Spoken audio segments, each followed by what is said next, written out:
That? That is the sound of teeth grinding together, and we call it bruxism. And you may not know that is happening as you're sleeping. Common reasons can include a misaligned bite, stress or anxiety, or even sleep apnea. So what happens if you grind your teeth for a long period of time?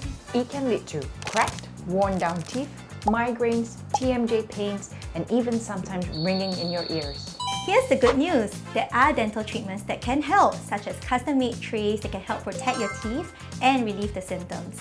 So, if you think that you're grinding your teeth, talk to your dentist. Catching it early makes all the difference.